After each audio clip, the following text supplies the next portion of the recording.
The Germans face a double bind. First, they have a lot more components that come from over the horizon, places that they cannot deal with, places where they don't have the capacity to enforce any sort of freedom of the seas or market access. The second problem is just as bad. The demographic situation of Europe in general, and Germany in the specific, is awful. They have to sell beyond the horizon as well. So everything about that engineering model will fail in the next few years. But it's nothing compared to the situation that the Chinese face.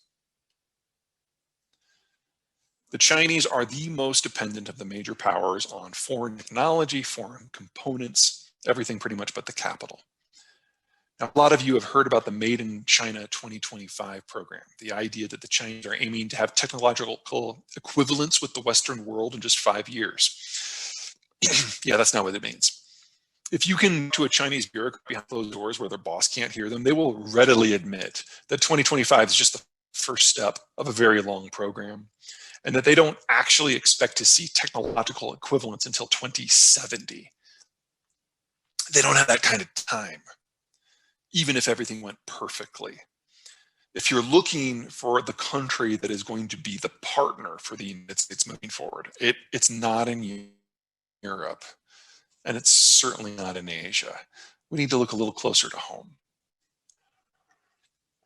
This is a climate map of the United States.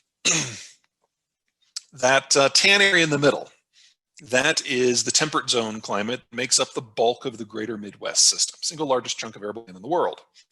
In addition, you've got that river system overlaying it, which drops the cost of transport through the floor. Floating things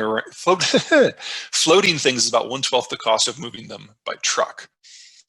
In addition, we've lakes to the north, forests to the north, mountains to the south, deserts to the south, oceans on both sides. We are the most insulated chunk of high quality land in the world.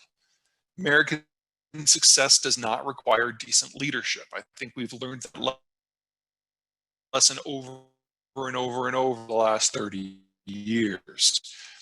It's the perfect, but compare it to Mexico. Northern Mexico is all desert, southern Mexico is all tropics, the middle is on an uplift that's about a vertical mile up. Infrastructure development in this sort of area is very difficult.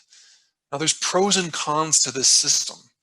It's laughable to think that the Mexicans can grow all their own food, particularly the closest to the US border you get where it's highland desert. It also means you got these population clusters that are very tight, no hinterland, because there's not a lot of agriculture.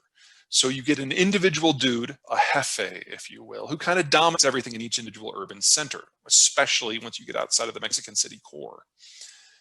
Which means that if you're in a northern Mexican border city, or really anywhere north of the Central Plateau, you're on your own. And you have to reach out to find partners, and pretty much all of them reach north to Americans because we have the capital and the markets and the transport system. And that makes Mexico very, very different compared to the rest of Latin America. This is the trade portfolio of Peru. Everything on the right side indicates where the products go, and everything on the left side indicates what the products are by value. Those arrows are pointing to the value-added sections, mostly manufacturing. Peru is a standard Latin American country.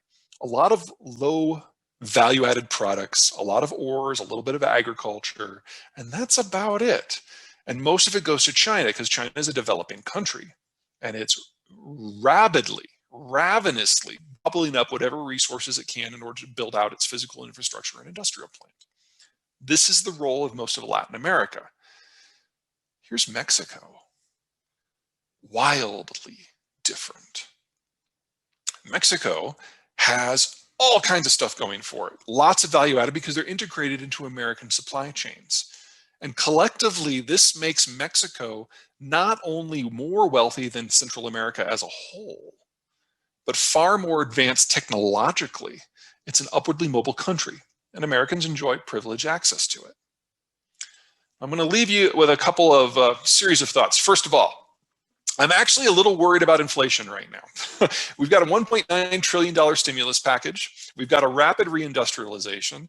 We've got rapid integration with the Mexicans. We have rapid manufacturing expansion as a result of COVID. And now we're about to have a massive COVID recovery. At the same time, people are also shuffling around and changing their living styles. All of this generates demand. We haven't seen this sort of inflationary impulse since at least the early 80s. Now, I don't think it's going to kill us, and all the things that we're doing are all things that we need to do, but doing them all at the same time is going to generate the greatest surge of inflation that we've seen in at least 40 years. That is going to have some implications politically down the road, and not all that far, like talking around like New Year's. Second, things are getting really interesting with the Russians. Now that the president is down on public record calling Putin a killer, because you know he is, we are now pretty much diametrically opposed with the Russians on absolutely everything. But unlike last time around, we don't have a lot of it at stake. Relationships with the Europeans are falling. We'll talk about that here in a second. The SolarWinds hack got really ugly, and now we have the American president publicly announcing that a massive counter campaign in terms of cyber is imminent. It's kind of a weird thing to announce publicly if you ask me, but I'm really interested to see how this is going to turn out. Anyway, relations have collapsed in every possible measure, which means that, and since we don't have an interest in maintaining stability in Russian relations anymore, we can use a lot of tools that we haven't used in the past. So we can, for example, target energy exports from the Russians, not caring what the impact on the Europeans happens to be. I expect that to get really interesting in just a couple of months. Third, Persian Gulf. It's an energy question. Now, there is a lot of criticism of the Obama administration's deal with the Iranians. I broadly mirror a lot of those concerns. And the team that is in charge of Biden's foreign policy, it was actually their idea back during the Obama administration to have this deal. But then the Obama team took it and ran with it and kind of punted it. So they fully realize what went wrong and why. And they also can acknowledge publicly that the Trump administration's maximum pressure campaign had the desired effect. It absolutely smashed the Iranian economy. So they want a new deal, but they don't want a deal that doesn't reflect these changes. So it's going to be a lot more strict if it happens.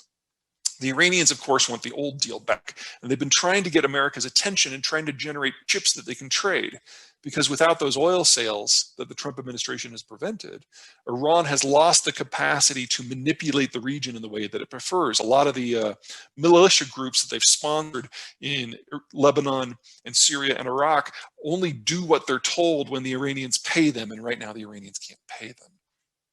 So the Iranians are looking for other leverage. Around New Year's, they hijacked a South Korean chemicals tanker in order to get the Americans' attention. The Trump administration did nothing, but then the Biden administration came in and did nothing. We don't care. Shale revolution has made the United States completely agnostic on global energy policy, which means if you're Iran, you have to up your game. US probably still isn't going to care. But we now have the Americans likely to throw energy sanctions on the Russians. At the same time, the Iranians are likely to up their game in the Gulf. That's a perfect storm for global energy policy. It just doesn't affect the US. Everyone else, though.